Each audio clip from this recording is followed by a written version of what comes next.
계속해서 제사에 대해서 얘기하고 이제 이스라엘 5대 제사에 대해서 저희가 계속 얘기를 하고 있는데 이 5대 제사에 대해서 얘기하고 있는 이 내용들이 여러분 우리의 진짜 예배의 치열함을 여러분 가운데 더 선물하기 소망합니다.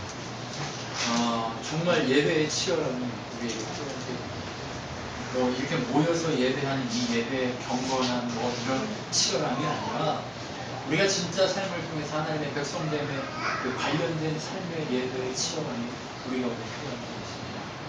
그래서 이 5대 제사가 얼마나 치열하게 드려지고 얼마나 하나님을 알기 위해서 애쓰고 있고 얼마나 하나님 중심으로 살기 위해서 이스라엘 백성이 노력하고 있는가 이것을 우리에게 보여주면서 우리의 삶에서 어떻게 해야 하나님 중심의 예배를 가질 수 있느냐를 우리가 살펴보고 있습니다.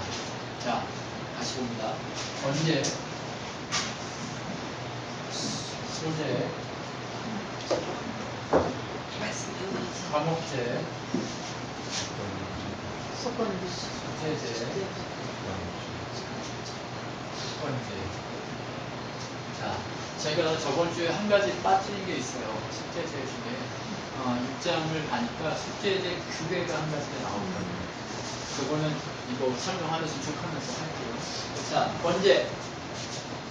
나를 다 태워드리는 의미로 내가 다 태워져서 정말 예수 그리스도 그분이 우리를 위해 살거리를 다 태워서 주시는 것처럼 다 태워져서 그렇게 하나님 백성이 하나님 몸 되는 자로 만들어 가시기 위해 재물을 갈아서 하나님 만지시기에 합당한 그릇으로 만들기 위해서 가는 제사를 소개했고 그렇게 갈아서 하나님을 만들어 가실 때에 만들어 가시는 그 하나님과 우리가 화목하게 됨을 그리고 이웃과 화목하게 됨을 보여주는 제사가 바로 이 제사였습니다. 이것은 뭘 의미하는 했어요? 제가 민족적이라는 단어를 썼는데 민족적이라는 건 하나님의 백성 됨을 의미하는 거예요. 이거를 드릴 수 있는 자들은 내 백성이다 라고 하는 그 의미를 가지고 있는 것입니다. 두 번째, 속죄와 속건제가 있는데 속죄제는 뭐예요? 내가 굳이 중에라도 민족이 굳이 중에라도 대제사장이 굳이 중에라도 지은 죄를 가지고 속함을 얻기 위해서 죄의 속함을 얻기 위해서 어떻게 해요? 백성된 자들이 드리게 되는 제사다라고 표현했어요. 그죠? 이건 그래서 개인적이다라고 얘기했어요. 그죠? 네. 자, 그런데 속죄제 중에는 여러 가지 종류가 있었는데 피를 가지고 회막까지 들어가는 것, 그것은 민족과 대제사장이 죄를 지었을 때였어요. 이거는 밖에 가서 다 태우는 거예요. 진 밖에 가서. 그런데 뒤에 가서 말씀을 찾아보니까 번제단 뿔에만 피를 바른 그 제사의 제물은 제사장이 먹을 수 있게 돼 있다. 이해가 되시죠? 그러니까 민족 전체의 정체성이 흔들릴 때는 밖에 가서 예수님이 십자가 지고 죽으신 것처럼 해야 되고 그렇지 않고 개별적인 그 죄에 관해서는 거기서 기름을 화목제 드리듯이 드리고 그리고 나서 남은 것들은 제사장이 먹게 하도록 했다는 거예요. 네, 이게 그때 빠졌어요. 네. 자, 이게 6장에 가면 나오는데 다시 한번 하게 될 겁니다. 다음 주에는 이제 이 5가지 5대 제사의 정리를 다시 한번 하는데 6장, 7장을 통해 다시 한번 정리하는데 그것이 명확하게 다시 될 겁니다. 자, 그 다음에 오늘 얘기하게 되는 속건제 이것이 뭐냐? 속죄제하고 속건제하고 비슷한데 똑같은 얘기를 하는 것 같은데 왜 나누느냐라고 하는 것을 우리가 보게 될 겁니다. 왜 나누는지 우리는 오늘 배우게 될 겁니다. 되게 재미있는 내용이 들어 있습니다. 되게 의미 있고 되게 정말 하나님 보시기에 아름다운 내용들이 아름다운 예배의 내용들이 들어 있습니다. 그래서 우리가 온전히 이것을 보고 배우고 느끼면 진정 하나님 우리에게 무엇을 예배하라고 하시는지 보게 될 겁니다. 자, 오늘 마지막 5대 제사 중에 속건제 제사를 들어보도록 하겠습니다. 자, 14절부터 16절까지 보면 첫 번째 속건제를 드리는 예물에 대한 얘기가 딱 나와요. 어떤 얘기가? 모세에 누구든지 실수로 여호와의 성물을 잘못 다루면, 제가 처음에 이 말씀을 읽고 성물 이러니까 뭐라고 생각했냐면 오해를 했어요. 목사님 제가 읽을 때도 이게 무슨 내용이야 하면서 오해를 했어요. 어떻게 오해를 했냐면 성물, 거룩한 물건 이러니까 성전 안에 있는 물건을 깨뜨렸나? 번제단에서 번제를 드릴 때 뭔가 이렇게 잘못해가지고 부셨나? 이렇게 생각했다. 이해되세요? 그러니까 성막 안에 있는 물품들을 때려 부셨나? 뭐 이렇게 쟁반이나 피 받는 그릇들을 잘못해서 실수로 깨면 이걸 깨면 다시 만들어야 되고 고쳐야 되니까 그 물품값 하고 5분의 1을 주라고 했나? 막 이런 생각이 드는 거예요. 그래서 이게 뭐냐? 아닌데? 뭔가 이상한데? 하고 말씀을 원어도 찾아보고 이것저것 찾아봤더니 다른 번역서에서는 뭐라고 되어 있냐면 이렇게 나와 있습니다. 누구든지 여호와의 성물에 대해 부지 중에 범죄하면, 이게 우리 지금 그거잖아요.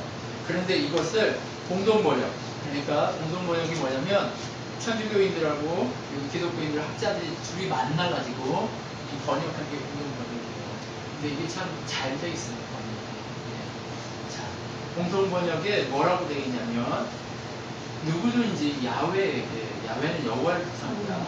거룩한 것을 바칠 때 성실치 못하게 실수하면 거룩한 것을 바친다는 거죠. 재물에 관련된 거예요. 이제 여기 성막에 들어있는 물건이 아니라 재물을 드리는 거, 그거에 관련된 거예요. 좀 더 쉬운 걸 찾아봤어요. 그래서 제가 NIV를 찾아봤더니 이거 어떻게 되어 있냐면 누구든지 가서 죄의 물건을 드리는데 그것이 어떤 거냐면 잘못된 거면 unfaithful 이렇게 돼 있어요. 이게 뭐냐면 거룩하지 않은, 믿음이 들어가 있지 않은 이런 표현일 수 있거든요. 그래서 그렇게 들어가 있는데 이것을 제 나름대로 다시 언어를 보고 제 해석을 쭉 해봤어요. 그랬더니 뭐라고 해석을 할 수 있냐면 제가 쉽게 만들었습니다. 제 번역이에요. 이거는 다른 번역 아니고, 누구든지 하나님 앞에 예배의 물품을 드릴 때 부지 중에라도 온전한 것을 바치지 않았다면 그는 그 물품의 속건제로 순양과 성전에서 사용하는 은의 가치로 가격을 매겨 순양의 값에 5분의 1을 더하여 드려야만 합니다. 쉬워요? 제가 쉽게 풀어서 설명한다고 했는데 다지요? 누구든지 하나님 앞에 예배의 물품 뭐예요? 제사의 물품을 드릴 때 부지 중이라도 온전히 바치지 않았다면 그는 그 물품에, 그러니까 뭐냐면 양을 드려야 돼요. 옛날에는 양을 어떻게 드리냐면 제사를 드릴 때 11조를 드리거나 아니면 내가 그동안 드려야 될 거를 드려야 돼요. 그러면 어떻게 드리냐면 양이 쭉 서서 양의 문을 들어올 거 아니에요. 그럼 양의 문을 들어와요. 그럼 양이 수백 마리 될 거 아니야. 그 중에서 10번째 딱 찍어요. 그러면 뭘 표시를 딱 해요. 그리고 지나가다 10번째 표시를 딱 해요. 지나가다 10번째 표시를 딱 해요. 지나가다 10번째 표시 딱 해요. 이렇게 빼는 거예요. 이해가 되세요? 다 이렇게 빼는 게 아니에요. 얘는 그러니까 뭐냐, 번제나 이런 거를 할 때는 특별하게 일련된 그런 특별한 것을 드리지만 특별히 하나님 앞에 내가 11조를 드리고 그리고 그것들을 드리기 위해서는 양이, 왜냐면 좋은 거는 안 드리고 나쁜 것만 드릴 수 있는 인간의 욕심이 있기 때문에 어떻게 해야 되냐, 좋은 것만 드리려고 하는 인간의, 나쁜 것만 드리고자 하는 인간의 욕심이 있기 때문에 합질로 드리고 싶은 인간의 욕심이 있기 때문에 어떻게 하냐면 양의 문을 쭉 세워요. 양을 일렬로 쭉 세워서 11조 드리는 데는 어떻게 해요? 한 마리씩 들어가게 하는 거예요. 한 마리 들어가고 그 다음에 또 한 마리 들어가고 그 다음에 또 한 마리 들어가고 하면 10번째를 이렇게 도장을 찍듯이 찍어요. 각 10번째를 도장 찍듯이 하나 찍고, 2개 찍고, 3개 찍고, 4개 찍는 거예요. 무슨 얘기인지 아시죠? 그러면 그 중에서 거룩한 것, 흠 없는 것도 있겠지만 흠이 있는 것도 있을 거 아니에요. 그렇죠? 그렇게 하나님께 물건을 드리고 하나님께 예물을 드릴 때 하나님께 예물, 그래요? 닫아줘요. 이따 열어줄게. 하나님께 예물을 드릴 때 이게 어떻게 돼요? 조금이라도 흠이 있는 게 있으면 그 예물 대신에 그 예물을 하나님께 못 드리는 거예요. 흠이 있어서. 그 예물 대신에 뭘 드려야 돼요? 속건제의 양을 드려야 되는 거예요. 이해가 됐어요? 지금 여기까지 이해 따라오신 거죠? 네, 속건제의 양을 하나, 순양을, 그것도 순양만 돼요. 요거는. 네, 순양만 갖다가 그것, 재물 대신에 갖다가 드려야 되는 거예요. 자, 이해가 되셨죠? 성물이라는 건 뭐예요? 내가 지금 예배 제사에 물품을 드리는데 그게 흠이 있어서 못 드리게 됐을 때 이것을 어떻게 해야 된다고요? 그거 대신에 제물로 드릴 수 있는 순양을 가져다 드리고, 성전에서 그 순양에 드려진 거에 은 세겔이 또 달라요. 왜냐하면 성전에서 사용하는 은하고 밖에 사용하는 은의 기준이 다르거든요. 성전이 좀 세요. 네, 교회에서 사용하는 세가 좀 세요. 그래서 그거의 5분의 1 가격을 집어넣어서 어떻게 해요? 제사장에 주고 속건제를 드리는 거예요. 자, 그러면 흠 있는 것을 드리게 되면 자기 욕심에라도 흠 있는 것을 찍으면 그러면 두 배로 하나님 네, 그 흠 있는 것을 거기 가야 되고 뭐요? 흠 없는 그걸 대신해서 네, 속건제물도 드려야 되는 거예요. 여러분 이해가 되시죠? 오늘 제물 드리는 방식이 이해가 되죠? 네, 속건제가 바로 이런 겁니다. 이런 속건제를 드리게 했어요. 이게 바로 뭐냐? 첫 번째, 부지 중에 성물에 범죄했을 때 드리는 거예요. 자, 두 번째, 저번에 속죄제를 드릴 때 증인, 불용한 짐승, 사람의 부정, 맹세 이것을 안 했어요. 증인을 안 쓰면 속죄제 드려야 된다고 얘기했잖아요. 그렇죠? 그 모든 속죄제를 드려야 하는 그때에 네, 속죄제를 드려야 하는 그때에 그것을 제외하고 맹세, 잘못 맹세한 거 그것도 해야 된다고 그랬잖아요. 그런 이유 이외에 해야 될 죄의 속건제가 있는 거예요. 속죄제하고는 좀 다른 속건제가 있는데 율법을 범했을 때 지은 죄라고 얘기하는데 여기도 또 헷갈려서 또 제가 찾아봤어요. 자, 하나님께서 명하신 것을 어떤 것을 잘못을 저질렀을 때 이건 표준 세번역을 찾아봤더니 뭐라고 되어 있냐면 우리 거는 뭐라고 되어 있어요 지금 율법을 범하였을 때 이렇게 얘기하잖아요. 그죠? 그런데 여기 그걸 해서 보니까 어떤 것을 잘못 범했을 때 참 피곤해 보니까 자, 야훼가 하지 말라고 명한 것 어떤 것을 했을 때 하지 말라고 했던 것을 했을 때라고 하는 그 표현이 있고 자, 그 다음 제가 그래서 이걸 다시 본문을 정리해 보니까 어떻게 되냐면 만약 누구든지 하나님께서 명하신 명령을 범하는 죄를 짓거나 행동을 하는 사람은 하지 말라는 행동을 하는 사람은 비록 그가 모르고 한 것이라 할지라도 죄에 대한 책임을 져야 합니다. 이 죄에 대한 책임을 질 때 그 속건제를 하라고 얘기해요. 여기 근데 이 부분에서는 특별히 뭘 하라고 그러냐? 5분의 1을 더해서 드리는 게 없어요. 이거는 물건과 관련되어 있는 게 아니라 특별히 하지 말라는 행동을 했기 때문에 어떻게 해야 돼? 속죄의 양을 갖다가 드리는 거예요. 순양입니다. 무조건 속건제는. 자, 속죄제는 뭐 있었어요? 가도 드릴 수 있었어요. 그런데 속건제는 무조건 뭐만 드리냐? 순양만 있는 거예요. 네. 자, 이거 기억해야 돼요. 왜 이 얘기를 하냐? 저게 오늘 저걸 얘기하려고 하는데 뭘 얘기해? 이걸 잘 들으셔야 돼요. 자, 그러면 이런 종류가 어떤 것이 있기에 이런 것 때문에 속건제를 드리라고 하느냐? 제가 레이기를 다 찾아봤어요. 우리 성경에서 속건제라는 걸 드리는 방식이 뭐가 있나 찾아봤어요. 그랬더니 속건제 드리는 방법이 뭐가 있냐면 지금 율법을 범했을 때 드려야 할 속건제가 뭐가 있냐면 첫 번째가 문둥병 환자를 위한 속건제예요. 문둥병 환자가 문둥병에 걸렸다가 깨끗해지면 그를 위한 속건제를 드립니다. 무슨 얘기인지 아시죠? 이거 잘 의미를 생각해 보세요. 네. 아까 재물을 흠없는 것을 드리지 못했을 때 그것을 대신해서 드리는 것과 문둥병자가 그 하나님 앞에 나아갈 수 없는 자, 진 밖에 있어야 되는 자가 나았을 때 속건제를 드리는 것 무엇이 비슷하다는 거 여러분 기억하고 가셔야 돼요. 네, 의미가 네, 흠 없는 것을 가져와야 될 흠 있는 것을 가져왔을 때 하나님께서 그것에 속한 속건제를 드리라고 하는 것과 나병 환자가 레위기 14장에 가면 이 내용이 나와요. 나병 환자가 다시 하나님에게 속한 자가 되기 위해서 속건제를 드리기 위해 속건제를 드리는 것, 여러분 요거 잘 아셔야 돼요. 그 다음 두 번째 언제 하냐, 어떤 남자가 어떤 여종을 범했어요. 음행을 했어요. 근데 그 여자가 종이야, 아직 노예야. 그 노예, 만약에 이게 노예가 아니면 이 사람을 음행한 죄로 잘 죽여야 돼요. 그런데 노예야, 물품으로 생각한 거예요, 노예를.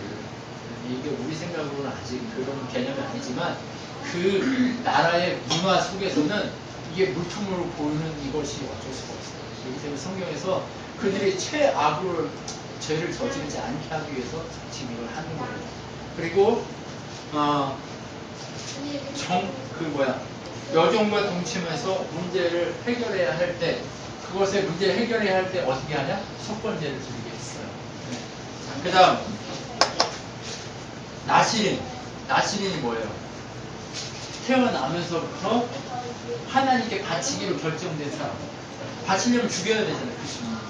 근데 그 바치려면 죽여야 되는 그 사람을 대신해서 누구를 드려요? 순양을, 속건제를 드리는. 이 경우 세 가지가 딱 나오거든요.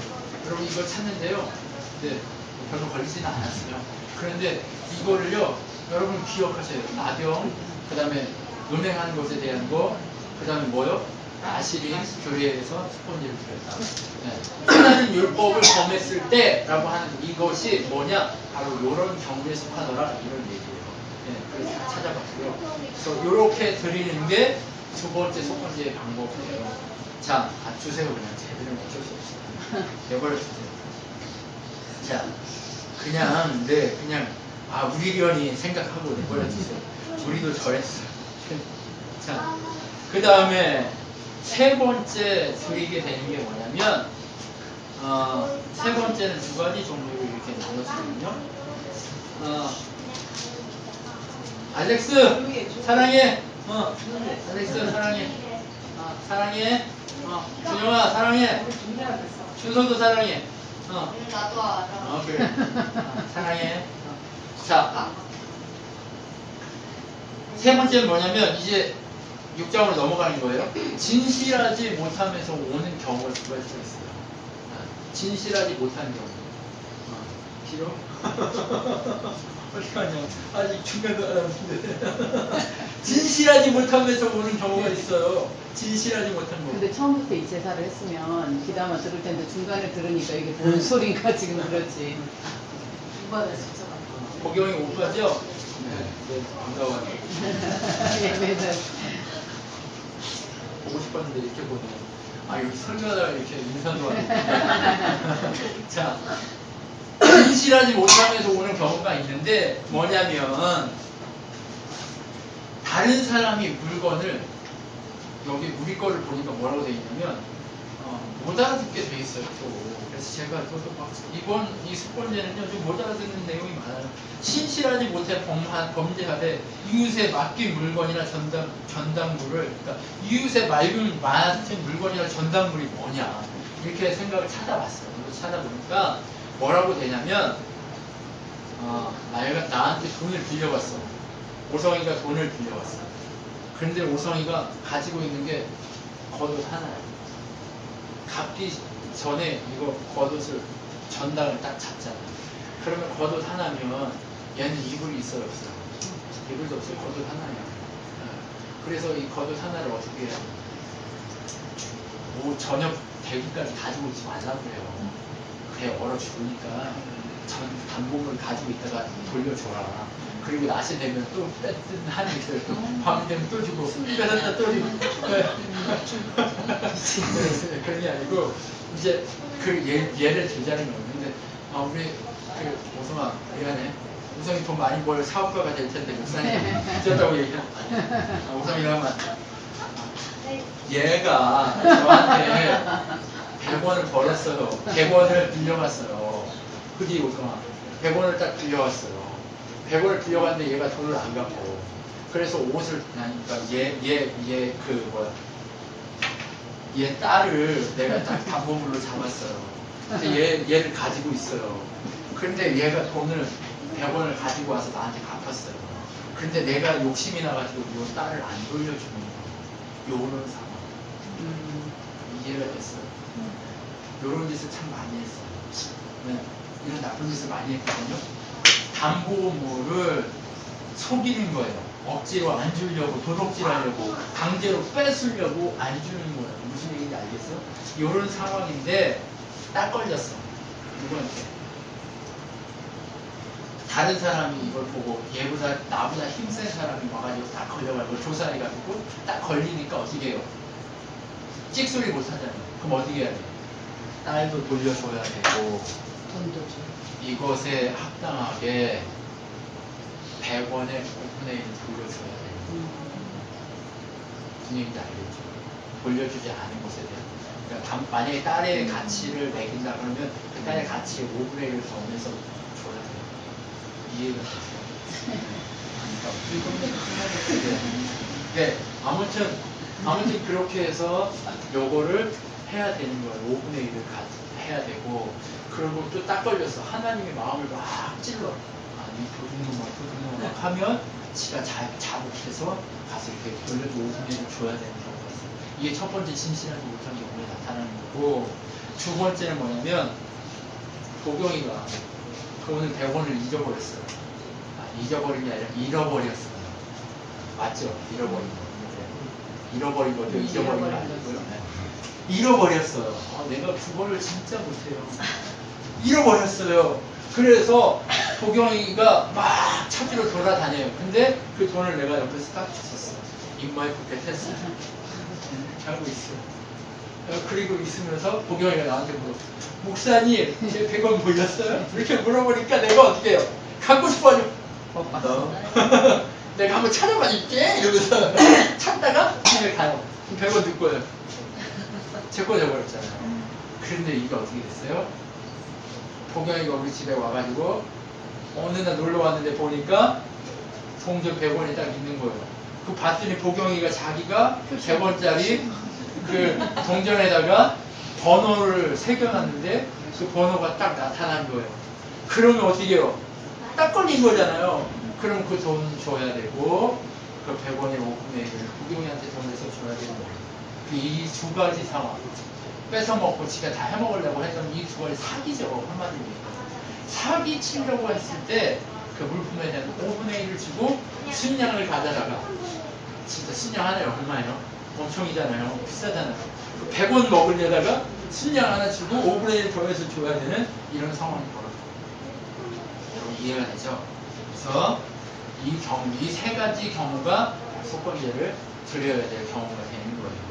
자, 첫 번째가 뭐였어요? 성물에 관련된 흠없는 것을 예물을 흠없는 걸 드려야 돼.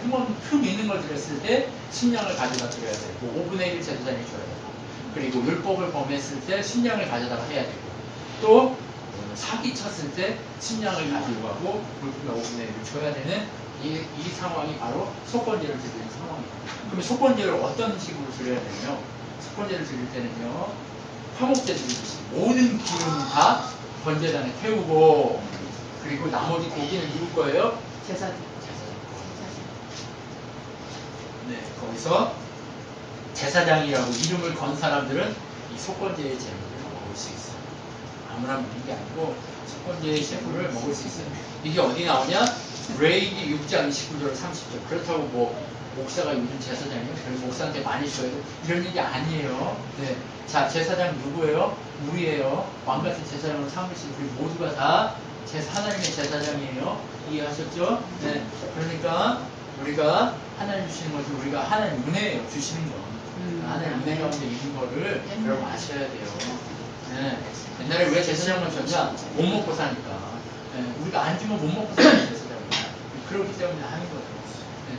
목사도 교회에서 안 먹이면 못 먹고 사니까 왜? 그러니까 엔게지 수가 높다고 그렇게 생각하지 않으셨으면 좋겠어요. 네. 자, 그 다음. 여기서 중요한 건 뭐냐? 순양만 드린다. 이런 거예요. 그런데 이 속건제 방식이 속죄제하고 뭐 다른 게 별로 그러니까, 없잖아요. 어떻구나. 자, 그러면 뭐가 다르냐? 다른 게 있으니까 이렇게 했겠죠? 하나의 의도가 있으니까 5대 제사를 나눴을 거 아니에요. 그래서 속건제와 속죄제의 차이점을 오늘 얘기를 할 겁니다. 예. 속죄제는 뭐예요? 개인이 졌을 죄, 직접적인 죄. 죄가처럼 직접적인 죄가 딱 나타나는 때. 거예요. 그런데 속건제는 뭐냐면 이중적이에요. 그렇지. 물건이 잘못됐을 때 그거를 이렇게 대신해서 하는 거예요. 그러니까 완전 속건제라는 건 대신이에요. 속죄제도 물론 대신 이렇게 제물로 드리지만 그 죄가 명확했을 때 대신하는 거예요. 그런데 속건제는 뭐예요? 물품 자체가 내가 이게 깨끗했는지 아닌지도 모르는 상태에서 드렸다가 그게 드러났을 때 속건제를 드리는 거잖아요. 그렇기 때문에 그 사람들이 검사 안 할까요? 속건제 드릴 때, 볼부 드리러 갈 때 다 검사하겠죠. 검사했는데도 불구하고 그게 나왔어. 그런데 어떤 인간은 욕심이 있어가지고 검사하는 척 하면서 빼돌려가지고 이상한 놈 집어들 거 아니에요. 그럼 그것도 다 이렇게 해서 대신 드리도록 하는 거예요. 그러니까 속건제의 의미에는 뭐냐? 대신의 의미가 강해요. 뭐 대신? 뭐예요? 나병 환자 대신 그가 하나님 것으로 되기 위한 대신의 제물이 바로 속건제라는 거예요. 이 차이를 좀 이해하겠죠? 다이렉트한 거예요. 속죄제는 다이렉트고 그 다음에 속건제는 한 바퀴 돌았어요. 상황이 한 바퀴 이렇게 도는 거예요. 네, 이해가 되시죠? 네, 명확하게 이렇게 확 드러난 게 아니라 이거 대신에 이거 무슨 얘기인지 알죠? 네, 속죄제는 이 죄 때문에 대신 죽어야 될 거고 속건제는 이 물건 죄 이걸 하려고 했는데 이게 안 되니까 이거 대신 무슨 얘기인지 아시죠? 그러니까 이 대신이라는 의미 속에 오늘 우리가 알아봐야 될 놀라운 은혜가 숨어 있어요. 네, 이 대신이라는 예수님. 네, 이 대신. 네. 그래서 이 속건제와 속죄제의 차이점 속에서 드러나는 게 바로 대신이라는 단어인데 제가 뭐라고 설명을 했냐면 한번 읽어봐 드릴게요. 자, 속죄제는 직접적으로 제가 명확히 그것을 사하기 위해 드린다면 속건제는 드려진 재물이 잘못되어 그것을 대신하거나 돌려주어야 할 것을 돌려주지 않아서 발생한 관계의 문제에서 발생한 죄를 대신한다는 의미가 크다. 대신한다는 의미가 크다. 속건제의 의미는 대신한다라는 의미가 크다. 모든 게 다 대신이잖아요. 나 대신 죽는 거잖아요. 이렇게 얘기하고 그거는 다이렉트한 대신이에요. 네. 완전한 내가 죄인이라는 것에서 있는 대신이에요. 그런데 이것은 죄를 위해서 완전한 대신을 이렇게 드리려고 했던 그 물품에 문제가 있을 때 그 물품의 대신인 거예요. 이해가 되죠? 이 대신의 의미가 조금 약간 다르요. 네. 자, 그런데 이 대신이라는 것은요, 꼭 뭐만 하냐면 순양만 한다는 것을 주의 살펴보세요. 언제 숫것만 했어요? 번제 드릴 때 숫것만 했죠. 네. 왜 숫것만 할까요? 양만 이렇게. 자, 한번 생각해보세요. 속건제의 문제는 뭐였어요? 재물의 문제였어요. 하나님이 우리를 당신의 백성을 재물로 삼아서 우리에게 보내셨어요. 그런데 우리가 하나님께 드려줄 수 있을 것처럼 서서 하나님께 갔는데 우리 하나님께 드려줄 수 있는 존재예요? 아니란 말이에요. 우리가 절대 하나님 앞에 설 수 없는 존재임을 보여주면서 누가 되신 거예요? 예수님.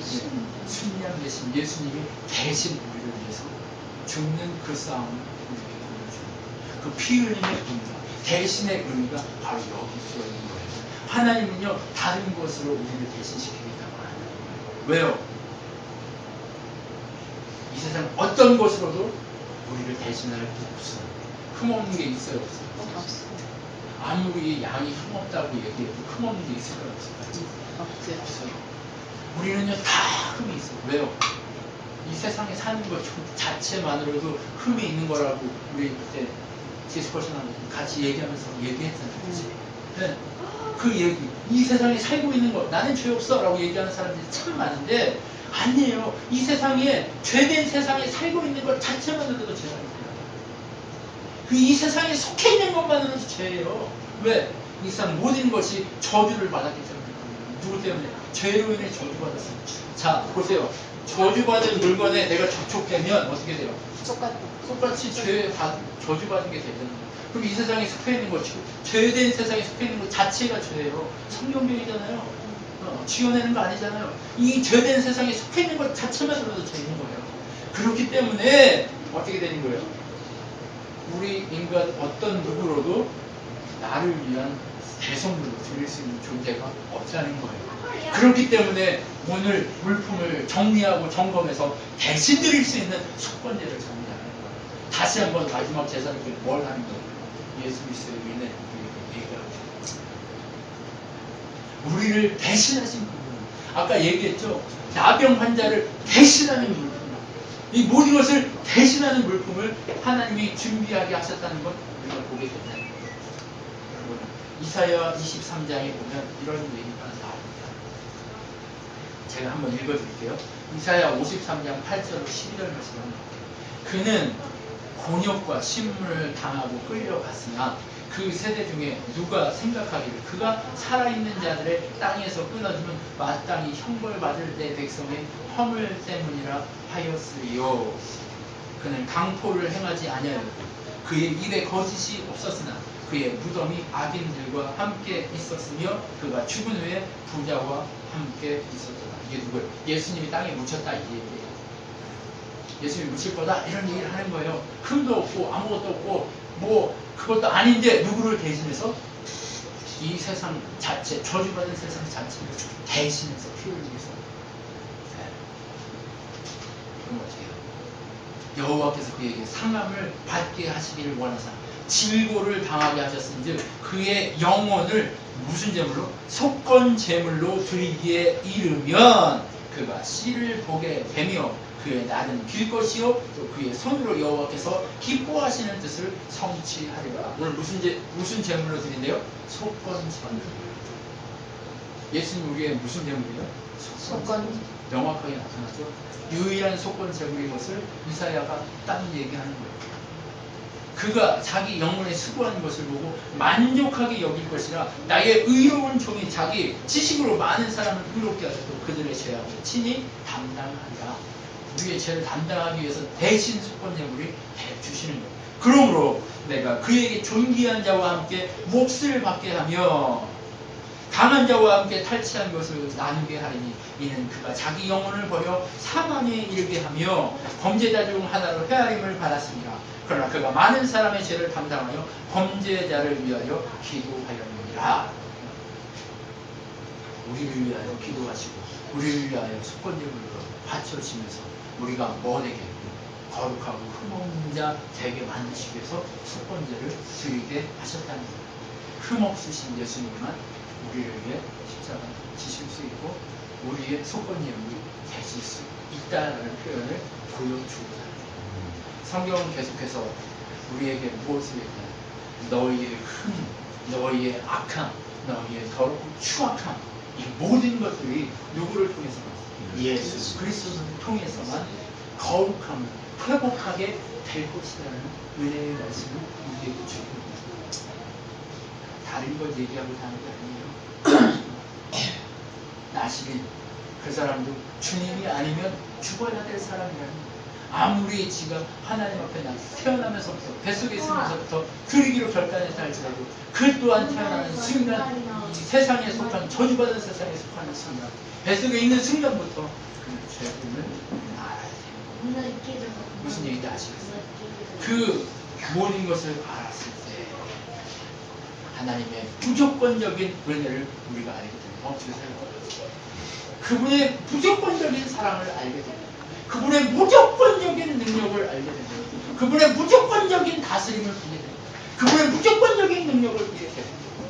어떤 우리를 완벽하게 거룩하게 만드시는 그분의 무조건적인 은혜를 우리가 오늘 경험하게 됩니다.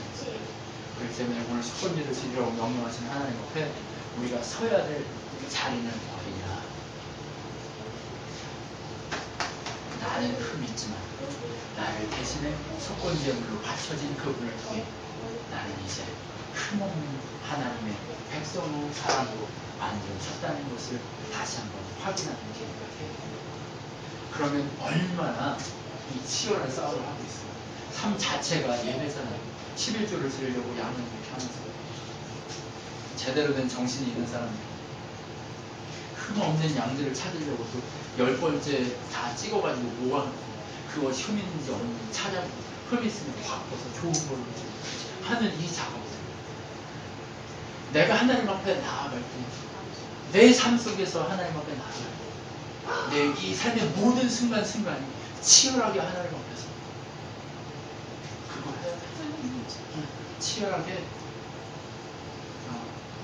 영어 단어가 생각나는데 스트러글 이 뭐라고 그랬지?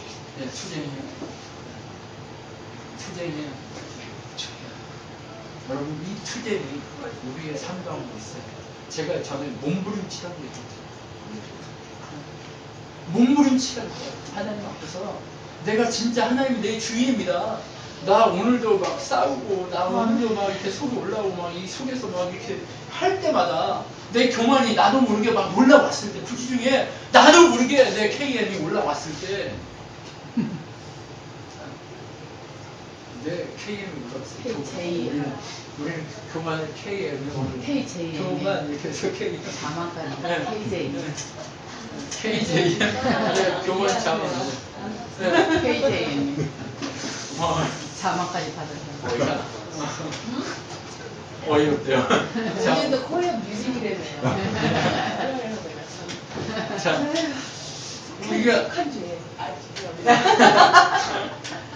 우리가 그렇게 나도 모르게 올라오는 그것들이 부지중에 일어날 때, 나도 모르게 내 욕심이 올라올 때, 나도 모르게 욕하고 막 이렇게 올라올 때마다 내가 몸부림쳐야 되는 거예요. 아멘. 정말 예수가 나의 주인에게 내가 나를 죽이고 복종시켜야 되는구나. 내가 오늘 나를 복종시켜야 될 자이구나. 이 사실을 온전히 주님 앞에 서야 돼요. 이 사실을 가지고 온전히 매 순간마다 주님 앞에 삶으로 서야 된다는 거예요. 여러분 무슨 얘기인지 알겠습니까? 학생은 학생으로서 최선을 다해서 목숨을 걸고 그 자리에서 최선을 다해서 내가 몸부림쳐야 되는 거예요. 이게 하나님의 영광과 하나님의 능력과 하나님의 부르심이 있는 자리이기 때문에 내가 그 일을 위해서 최선을 다해야 돼요. 목숨을 걸어야 돼요. 목사는 목사의 자리에서 부끄러워. 목사는 목사의 자리에서 부끄럽죠. 하나님 보시기에 부끄러워. 최선을 다하지 않는 모습이 부끄러워. 목사는 목사로서 최선을 다해야 돼요. 여러분 정말 하나님 앞에서 우리가 서 있는 자리에서 하나님 내가 하나님의 주인이신데 나를 위해서 대신 죽으신 그 주님의 십자가의 그 속건념을 대신 예수께서 그 승리를 대신 예수님 그분을 모시고 내가 사는데 내가 이렇게 엉망으로 살고 있습니다. 하나님 제가 이제 내 삶이 치열하게 회복되게 하여 주십시오라고 그렇게 하나님 앞에 맡겨야 됩니다. 왜요? 나는 안 돼. 아무리 하고 싶어도 난 안 되니까 살려달라고 해야 됩니다. 하나님 살려주세요 하는 거예요. 왜 이렇게 이 사람들이 치열하게 예배하고 있는가를 봐야 돼요. 예배하려면 또 이거 양떼 또 가지고 끌고 가야 돼요. 가다가 또 죽으면 안 되니까 천천히 또 들고 가서 끌고 갔다가 또 쉬었다가 끌고 갔다가 쉬었다가 가는 도중에 얘가 상하면 또 상한 게 되잖아요. 또 집에 갔다 와야 돼? 속건념을 드리려고? 이러면 안 되잖아. 그러니까 항상 어떻게 해야 돼? 주님이 날 지금 보고 있다는 사실, 내가 지금 하나님 앞에 서 있다는 사실 가운데 하나님 내 앞에 정면을 보고 내 인생을 바라보고 내가 그렇게 서 있다는 그것을 보고 하나님 앞에서 불편함이 없도록 내 자유가 흔들림이 없도록 몸부림치고 내 자유가 흔들릴 때는 언제예요? 내가 죄 가운데 침륜에 빠졌을 때입니다. 내가 죄에 빠진 것을 참았을 때 언제 고통스러웠겠어? 내가 침륜에 빠졌을 때 이해가 되시죠? 우리가 침륜에 빠지면 자유를 상실하게 되겠어요. 죄에 빠지면 상실하게 되겠어요. 물속에 훅 들어가면 얼마나 자유롭지 않아요. 수영 못하는 저 같은 사람이 물에 들어가다가 생각했어요. 제가 그거 하러 간 적이 있거든요. 래프팅. 청년들 데리고 전사실에 래프팅을 갔는데 래프팅하면 이거 다 입히잖아요. 그런데 꼭 한 번 이렇게 뒤집잖아요. 깊은 데 가서 우리 청년들이 밑에 수영할 줄 아는 애들이 밑에 들어 내 발을 잡고 쑥 하고